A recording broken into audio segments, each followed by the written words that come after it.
Iki Petro iki.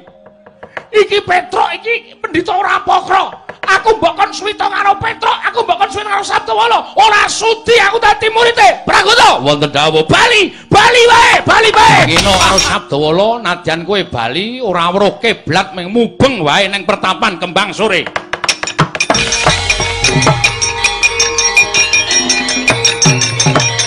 Loh, wah, ladalah. Loh, nganti semengko pepinginaning Baladewa kepengin suwita marang Begawan Sabdawala. Mbrebeki jagat akeh para nalendra satriya Brahmana ingkang padha suwita marang Begawan Sabdawala. Pragoto, wonten dawuh. Iki bener pertapan Kembang Sore.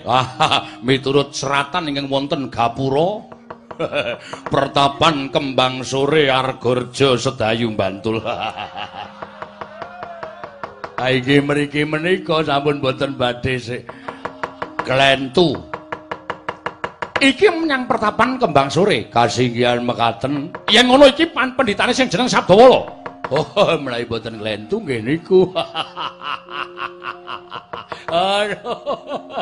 Menawi panjenengan niat badhe suwita sampun ngantos panjenengan nyawang dhateng gelaripun pendhita. Menawi dipun sawang surjanipun sajake ming sewan. Napa le nyolong nalika panitia wayangan ning kampuanipun kasektenipun sinuwun Antasena.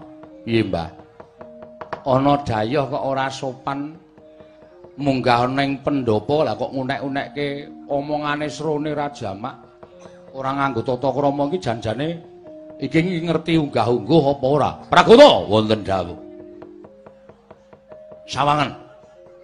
Sawangan pendhita kuwi. Nggih pripun? Lho miturut Udawa danane iki ora kleru to iki. Menganggo iket, menganggo surjan. Ning pancen cahyane kanggo wong Sunda Langit. Ning aku ora pangling. Iki Petro iki. Iki Petro iki pendhita ora pokro. Aku mbok kon suwita karo Petro, aku mbok kon suwita karo Sabdawala. Ora sudi aku dadi murite. Pragoto, wonten dawuh bali wae.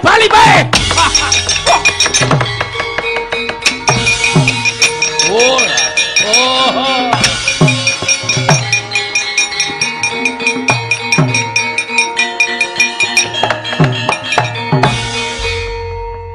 Piye kae oleh-oleh rung dikekke kok wis bali?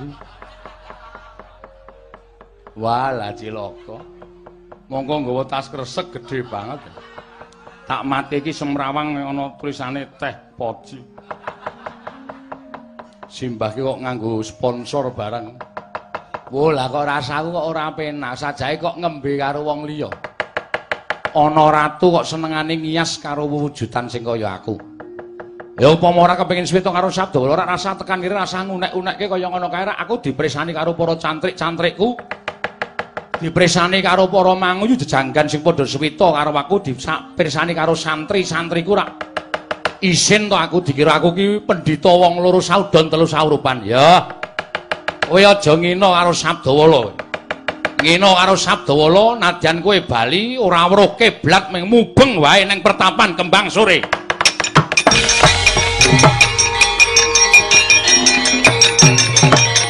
Loh, wah, ladalah. Loh,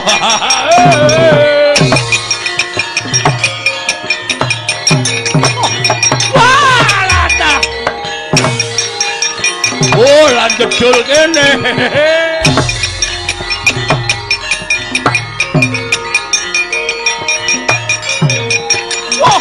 Wah, edan.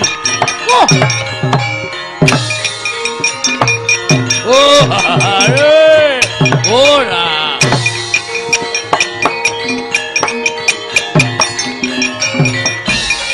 Wah, panus maning jajaran.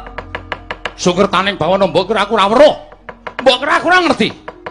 Kowe pasang walat nganti aku ora weruh kiblat.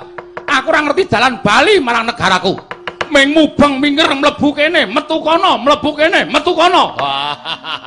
Nek kula mlebu terus. Later.